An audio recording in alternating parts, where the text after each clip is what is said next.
יעירו אותנו באמצע הלילה, האם נדע לומר את 10 הדיברות? ואם נדע, האם נדע לומר אותם לפי הסדר? הסרטון הקצר הזה יעזור לנו. הם העיקר של הדת, כך מגדיר אותם הרמב"ם. כל התורה כולה רמוזה בהם, כתב רבי סעדיה גאון. קיבלנו אותם כולנו ישירות מהשם במעמד חד פעמי. 10 הדיברות, יחד עם הברית שקראת השם עם אברהם, הם היסודות של הברית בין השם לעם ישראל. יסודות בסיסיים של כל אדם, או חידוש ענק לעולם. מה שבטוח הם הבסיס של האמונה בהשם ושל סדרי חברה מתוקנת. אפשר לדבר עליהם שעות, אבל בתור התחלה בואו נשקיע בהם כמה דקות. נתייחס אליהם כרצף שיקל על הזיכרון. הדיבר הראשון, הכי חשוב והכי בסיסי, שבלעדיו זה לא מתחיל. הכרה בכך שהשם הוא האלוקים, אנוכי השם. וכמובן מיד אחריו הדיבר השני, אל תייחסו קדושה לשום דבר אחר חוץ מהשם. לא יהיה לך אלוקים אחרים. לא לעבוד שום ישות מלבדו. אוקיי, מבינים שהשם הוא אלוקים ואף כוח אחר לא. זה מביא אותנו לדיבר השלישי. איך להתייחס להשם? בקדושה.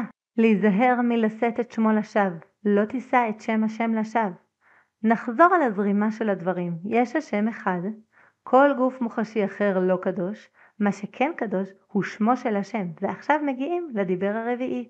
היום המקודש להשם הוא קדוש. זכור את יום השבת לקודשו וגם שמור. אז על ידי מתן יחס של קדושה לשם השם וליום הקדוש, אנחנו מבטאים את ההערצה והכניעה שלנו להשם. עד כאן יחסנו רק להשם. מהדיבר החמישי יש חיבור בין יחסנו להשם ויחסנו לבני אדם. חז"ל אומרים שיש 3 שותפים ביצירת האדם, אביו, אמו והקדוש ברוך הוא. כבד את אביך ואת אמך. השם וההורים הביאו אותך לעולם הזה. הם גם חוליה שמוסרת מדור לדור את המסורת והאמונה.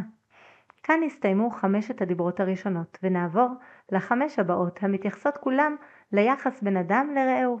הבסיס המשותף לכולן לא להרע לכל אדם. קודם, הבסיסי והחמור ביותר ביחסים בין אנשים, לא ליטול נפש של אף אדם, לא תרצח. אז בהדרגה יורדים ברמת החומרה, לא לפגוע בגופו, לא תנאף, פגיעה בגוף בגילוי עריות. לאחר מכן ירידה ברמת החומרה, לא תגנוב, לא לפגוע בחירותו, לפי ההבנה שלא תגנוב זו חטיפה, או איסור על פגיעה ברכושו, לפי הפשט. והבא בתור, לא תפגע בו אפילו בדיבור. דיבור שקר בעדות מביא לפגיעה באדם ובסדרי המשפט. לא תענה ברכה את שקר. ואחרון, אפילו אל תפגע בו במחשבה.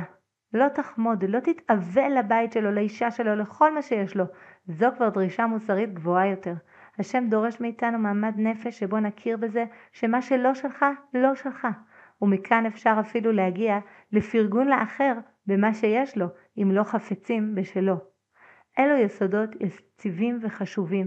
רובם גם שייכים לכל האנושות כולה. הם מגדירים לאדם שישנם דברים מותרים ואסורים בבסיס הקיום האנושי.